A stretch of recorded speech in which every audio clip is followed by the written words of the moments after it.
So the Lyria pre-order goes live May 5th. She's going to be added to the game properly on the 12th, and we can already tell why. We've got a Tournament of Power going to go live roughly the same time the pre-order does. Let's talk about this dev video and see if we can learn anything about Lyria so far. It's only a game.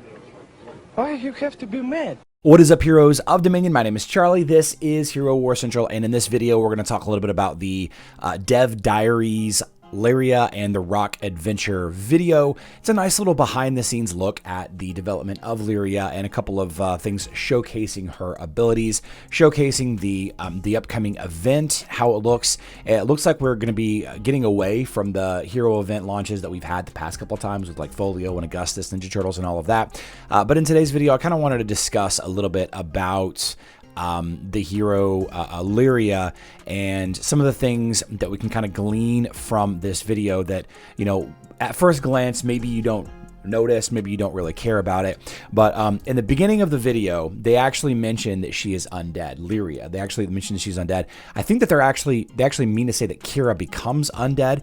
Later on, they mention that she's not undead. So that will matter a lot with Morrigan, and they say specifically that she doesn't work out with Morrigan because of the bone armor and the moonlight skill. Bone armor and moonlight are two defensive abilities that work specifically on undead heroes. So moonlight heals and bone armor is a defense boost for undead allies. I'll just pull them up real quick so you can see them.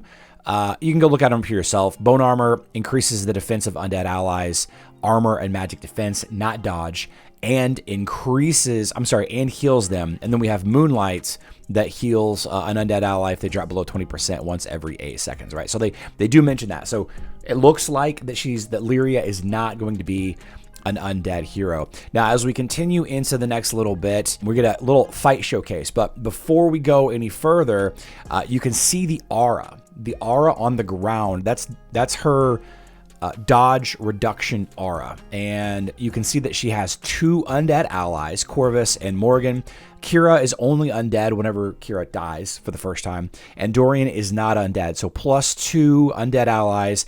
It looks like it's giving 2 to 3 hero range, and we'll see a little bit more about that in just a second. But here are the kind of important things. She's standing in front of Morrigan. She's a warrior hero, so we kind of expected her to stand in the front line. Lyria is a warrior hero, and she's standing in front of Kira. She's standing in front of Morrigan. This is kind of important. This has a lot to do with how much energy she's going to gain, the kind of damage that she's going to do, all of that. And you can compare that range of that aura with this team. There are no undead allies, 0 undead allies.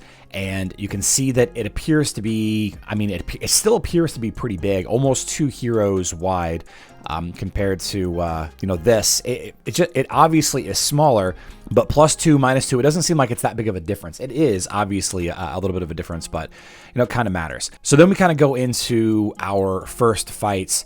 And this is where things get a little crazy, if you ask me. You can see that we have a pretty standard Dante, Sebastian, Orion, Augustus, Dorian team on the right. A lot of you are going to be like, oh, the right one is with Nebula. It actually can go either way. The team that you use with Augustus, Orion, Dorian, the Dante version of the team, a lot of times you use Sebastian. A lot of times you don't use a support hero there and you use a different damage dealer. It really just depends on how you feel. And sticking to one team in Hero Wars, especially on defense, like having the one cookie cutter team on defense is a surefire way to get an instant loss, because it's a very solved and easy to beat team with Isaac and Sebastian and the right pets, all of that.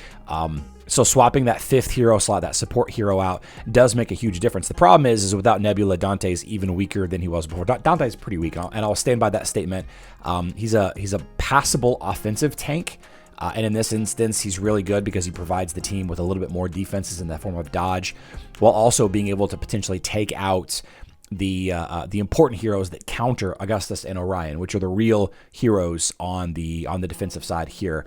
But not, that argument, all of that aside, looks like that she actually stands in front, Lyria actually stands in front of Kark. And specifically why this matters is Kark's relation to, positional relation to Qing Mao. A big reason why a lot of people used Qingmao and Kira back in the day is because Qingmao stands in front of Kira, kind of protecting Kira in a way. The hero that is closer to the front ults slightly faster, usually not always the case. And Qingmao being a dodge hero, you know, it's one of those things that a lot of people in the discussion forums and Discord and all of that are thinking that, you know, we're just going to revert back to a blender line. But with Lyria, we can already tell that, you know, Qingmao isn't going to be the hero that you go with Lyria. And it might be. It might still work. But with Qingmao not in first or second position, if Lyria is going to be the tank of your team, let's say that hypothetically Kark is Lyria here, then Qingmao is in second position. Let's say that you are also using a tank, maybe not Aurora, maybe you're using, I don't know, Cleave Daddy or, you know, Luther or Rufus, Julius, whatever tank, then that pushes actually Qingmao to the third position, which I think is too far back for Qingmao to be effective. Qingmao hasn't gained really a ton of effectiveness over the last 5 years or so, except for the bonus to her artifacts, which she got a favorable treatment of. If you look at her artifacts, she's got the armor penetration artifact, which is huge. You know, you stack that with the dodge energy abuse mechanic, and you get a lot of AP really fast. You have dodge and health, and then you have the agility. The dodge and health is the kind of the same problem that Dante has, right? If Dante is not ulting a lot, his damage output just isn't there because Dante's book is also dodge and health. It's the ascension skills that she has that really kind of brought Qingmao into the forefront and made her a powerful blender offensive tank, you know, Qingmao in position 1. So with Qingmao not being in position 1 or 2, I just don't see her really being a part of the team. What I do think will be a part of the team is Lara Croft. I think Lara Croft or Kira or both, as shown here, is going to be what a lot of people are going to gravitate. I think the Lyria Kira combo is going to be what a lot of people try first. But if you don't have Kira leveled up and you have Lara Croft, it's probably going to be the go-to. If you're using like Corvus Morgan, Lyria, Lara Croft healer, then you're definitely going to get that those bonuses. The vampirism bonus is going to be moved to Lara Croft, and you know, does she need it? I don't know. But in this video you can see that Dante does not dodge one time. He does use his ability, right? The little yellow lines on the ground. You see that? The little yellow lines on the ground? That's actually Dante's ability to boost his allies' dodge. So 8 seconds into the fight, I think it's 8 seconds, you have this foresight ability giving all allies, including Dante, the bonus dodge effect. And even with that dodge stacked on top of Dante's innate, you know, dodge ability, he doesn't have his ult up, but he does have the dodge book. Of course, he has the dodge skin, and yep, he's got the dodge glyph. Even with all of that, you can see in this video that Dante doesn't dodge one time. And with Dante dead, and again, maybe Nebula being here is a better situation because now Nebula is a better tank than Sebastian. So this is just one instance, and yes, these developer videos can absolutely show us like the best possible situation of what could happen if you use Lyria against Dante teams.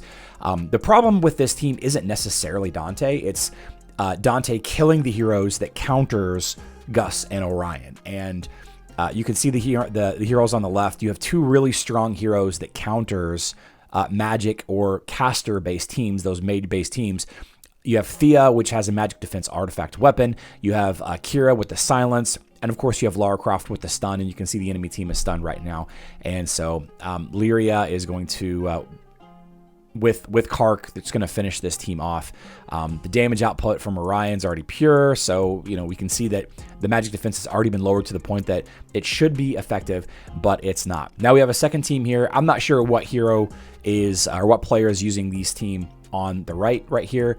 I'm sure I've seen it on defense occasionally, but it's kind of a weird choice. But you know, using Sebastian and Isaac to protect your Dante used to be the strategy until the artifact changes went into effect and Dante's damage dropped so much. Isaac does have an armor penetration artifact. Sebastian does have the critical bonus and the pure damage, and that does boost Dante up a little bit. But if you don't bring any magic damage dealers of your own, you know, Isaac doesn't really do much.